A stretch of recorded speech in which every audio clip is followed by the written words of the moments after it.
Justice का मतलब सिर्फ डिसीजन देना नहीं होता। जस्टिस का मतलब डिसीजन लेने से पहले दोनों साइड्स को फेयर चांस देना।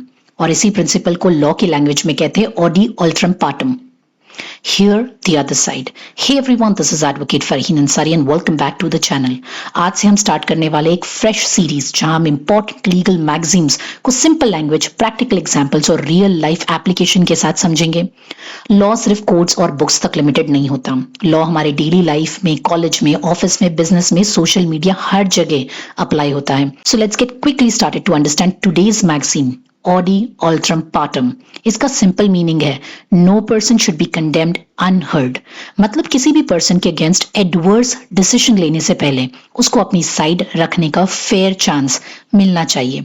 मान लो एक कॉलेज स्टूडेंट पर एलिगेशन लगता है कि उसने एग्जाम में चीटिंग की है। कॉलेज बिना उस स्टूडेंट को नोटिस दिए, बिना एविडेंस दिखाए, बिना एक्सप्लेनेशन लिए डायरेक्टली उसको सस्पेंड कर देता है। क्या ये फेयर है? ऑब्वियसली नहीं। कॉलेज को पहले स्टूडेंट को एलिगेशन क्लियरली बताना चाहिए, उसको एविडेंस दिखाना चाहिए, उसका एक्सप्लेनेशन लेना चाहिए और फिर डिसीजन लेना चाहिए। यही है ऑडी ऑल्ट्रम पार्टम। ये प्रिंसिपल नेचुरल जस्टिस का पार्ट है। नेचुरल जस्टिस का बेसिक पर्पस है फेयरनेस इंश्योर करना। डिसीजन सिर्फ लीगली करेक्ट नहीं होना चाहिए, फेयर भी होना चाहिए। इसी प्रिंसिपल को सुप्रीम कोर्ट ने इंपॉर्टेंट केसेस में एक्सप्लेन किया है। State of Orissa versus doctor Binapani Dei. इस केस में गवर्नमेंट सर्वेंट की डेट ऑफ बर्थ ऑल्टर की गई थी, जिसकी वजह से उनकी प्रीमेच्योर रिटायरमेंट हो गई। प्रॉब्लम यह था कि उनको उनका अपॉर्चुनिटी ऑफ हियरिंग नहीं दिया गया। सुप्रीम कोर्ट ने क्लियरली कहा कि अगर एडमिनिस्ट्रेटिव ऑर्डर भी किसी पर्सन के राइट्स को अफेक्ट करता है तो नेचुरल जस्टिस फॉलो करना जरूरी है। इस केस में यह प्रिंसिपल क्लियर हुआ। अथॉरिटी चाहे एडमिनिस्ट्रेटिव क्यों ना हो, लेकिन अगर डिसीजन किसी पर्सन को नेगेटिवली अफेक्ट कर रहा है तो उसको सुनना जरूरी है।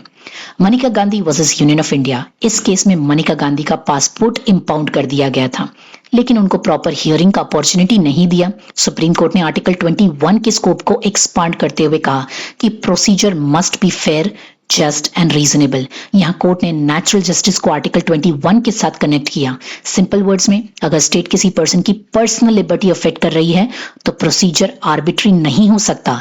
इस केस ने ये एस्टैब्लिश किया कि ऑडी ऑल्ट्रम पार्टम का प्रिंसिपल सिर्फ टेक्निकल रूल के लिए नहीं बल्कि फेयरनेस का एसेंशियल पार्ट है। अब इसका प्रैक्टिकल एप्लीकेशन देखो। अगर किसी एम्प्लॉय पर कॉन्फिडेंशियल डेटा मिसयूज करने का एलिगेशन लगा है तो कंपनी उसको बिना इंक्वायरी टर्मिनेट नहीं कर सकती। Usually show cause notice, explanation, inquiry और हियरिंग का चांस देना जरूरी होता है, क्योंकि टर्मिनेशन उसके करियर, रेपुटेशन और लाइवलीहुड को अफेक्ट करता है।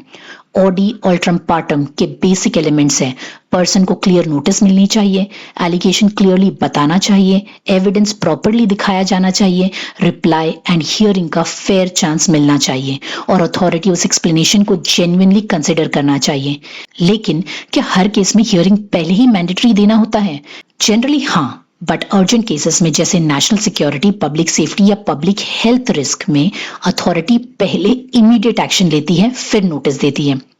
एग्जाम्पल, अगर एक रेस्टोरेंट से सीरियस फूड पॉइजनिंग का रिस्क है तो अथॉरिटी सबसे पहले रेस्टोरेंट को टेम्पररी सील करेगी, बाद में ओनर को हियरिंग का चांस दिया जाएगा। इसे कहते हैं post decisional hearing. So simple words में कहे तो ऑडी ऑल्ट्रम पार्टम का मतलब है बिफोर यू जज, पनिश, सस्पेंड, टर्मिनेट और cancel someone, here their side first. Because law ये कहता है जस्टिस बिगिंस विद लिसनिंग। ये था आज का हमारा कॉन्सेप्ट ऑडी ऑल्ट्रम पार्टम। Hope you understood this clearly. In case of any questions to let me know in the comments below. Until we meet next time, thank you everyone. Bye bye.